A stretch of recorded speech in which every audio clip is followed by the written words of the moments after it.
All right, so where we left off is we were trying to see if we had enough evidence by these differences in these proportions to suggest that there was a difference in proportions in the population as well.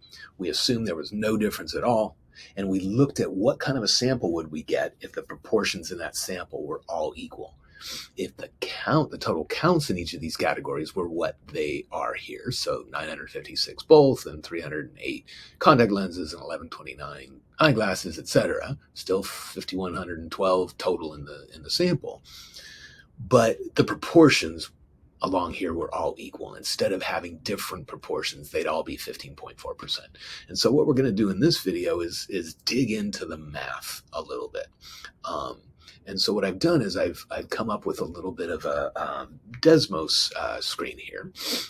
And so what I've done is I've taken that first row, or at least the row that was the both category. I think I've done that right. Let's kind of look over here and see what we see. So the both is this bar right here, and that's the 798 with the 158 for a total of 956. So that's 798 and the 158. Oops, in my Desmos. I've put over here. Except you'll notice that I didn't put those numbers. What I put is the expected counts. Okay, so over here again, these are the observed counts where the proportions are different.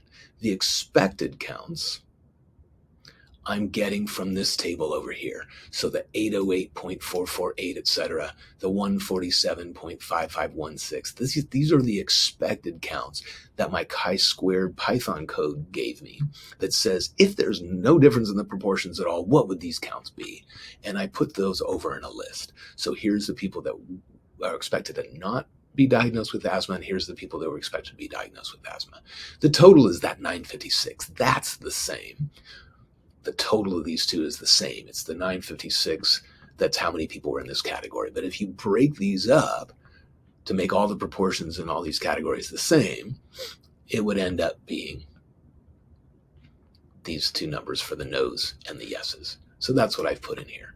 What I get as a percent, what percent would not have been diagnosed with asthma? Well, I put the number that's not diagnosed with asthma over that total, and I get like 84.5%. Notice that 84.56% is exactly what the proportion of no's is in the whole thing when I don't break it out into categories. So I was saying that before in the last video, that if really all these proportions are the same, what are they all the same as? This proportion here. And so when Python gives you this table, it kind of figures all that out for you. And how does it do that? Oops. It uses this formula.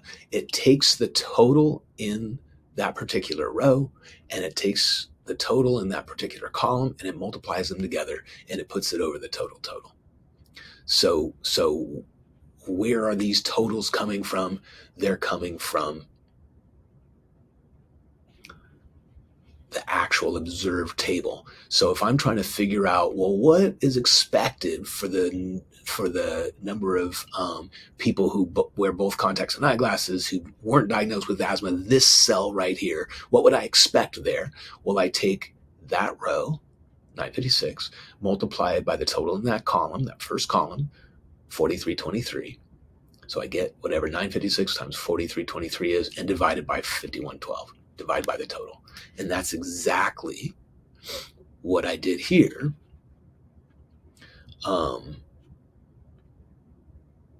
I'm sorry, not here. Here, that 808.448.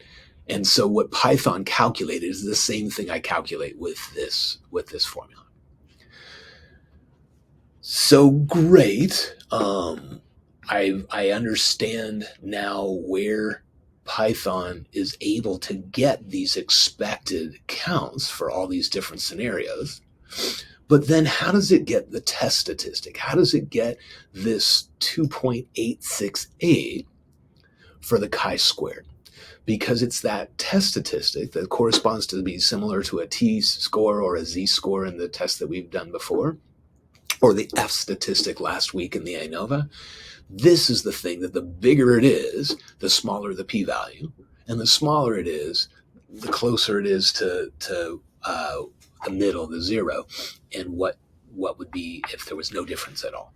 So this is a pretty small number, which is what is making this p-value really, really big. We do not have significant results, and we'll deal with that soon. But I wanted to go over the chi-squared formula. What does it do?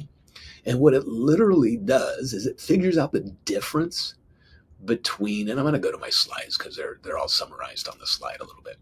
So here's the expected counts with all the percentages. But then over here, I carried over these observed, I'm sorry, I think I said expected. These are the observed counts. These are what was in the data set. The expected is what we're calculating using that formula. And it's saying, what would these counts be if the proportions were equal all the way down the line? And what we're going to do is we're going to compare these and see how different these are from these. The more these are different from these, the bigger our test statistic wants to be.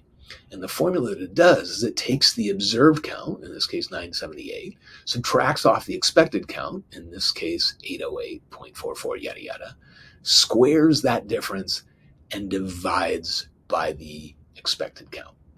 And it adds all those up for every single cell. So it does these compared with this, and then this compared with this, and then this compared with this, and then this compared with this. All the way along, it's going to add 1, 2, 3, 4, 5, 6, 7, 8 different numbers, adds them all up, and what did it get? 2.8683.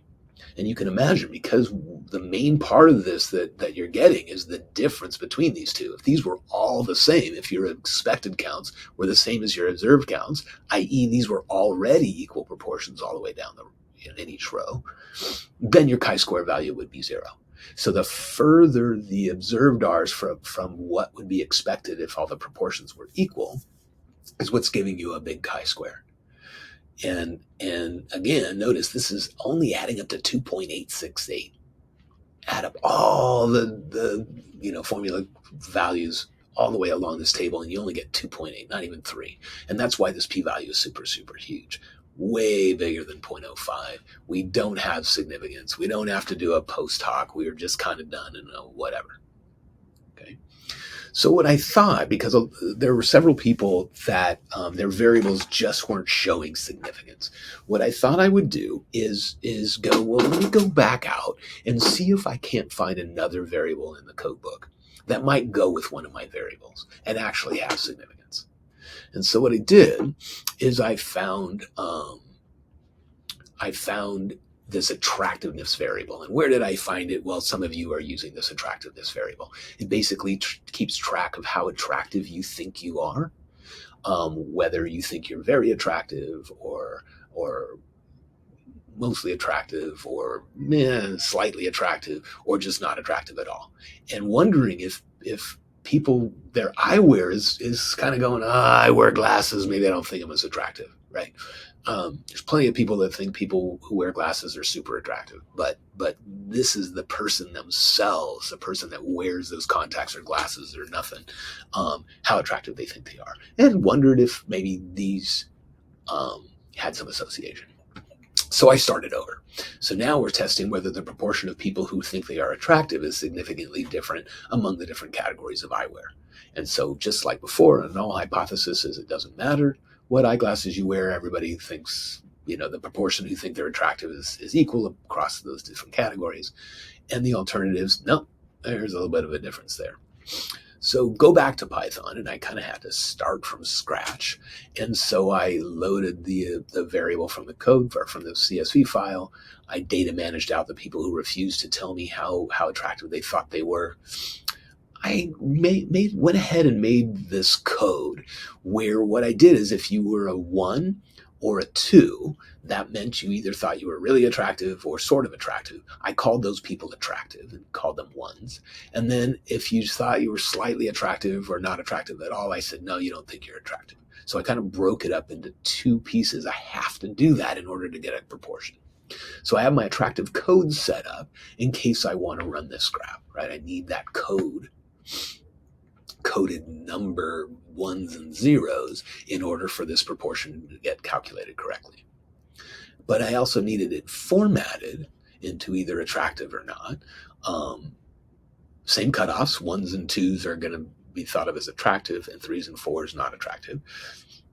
And I needed this in order to do my mosaic plot and my chi-square test for independence. So I kind of set up to do whatever I want with this new variable attractive.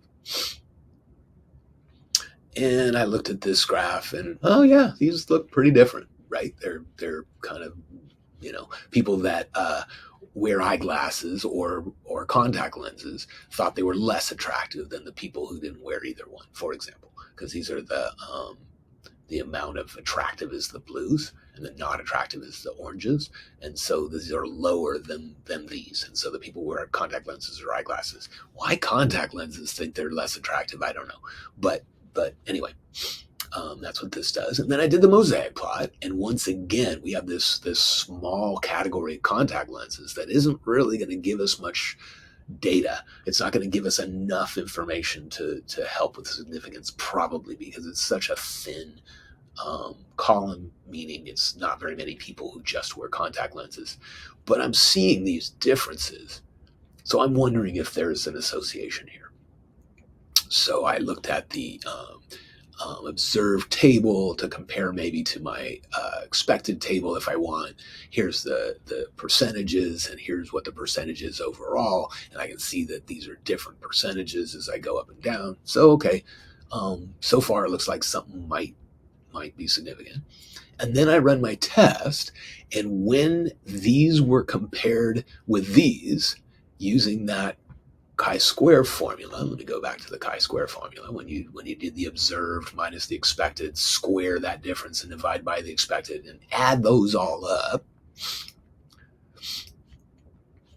Where is it? Not there. There we go. When you add that all up, you get 0.001. It's not showing up too well here, so let me go back to Python. We can see it. 0.001. That's the p-value in this case, because the chi-square test statistic is over 16. Pretty big number when you added up all the difference squared over the expected. It's pretty big. So we have significance. Yay! So there is a lot just there for you to present, but I'm also going to show you the post hoc. But I'm going to do that in a different slide. The post hoc has its own things to talk about. So I'm going to stop this video and do the Bonferroni post hoc test because we have significance and we have more than just two categories down here. So where's the significance coming from? Probably not neither with both, because these are pretty much all lining up. Probably not eyeglasses with contact lenses, because those proportions are lining up. Maybe it's this one with this one, or maybe this one with this one, or maybe this one with this one. So that's what we're going to do, is a Bonferroni to compare pairwise and see where that significance comes from. So see you in the next video.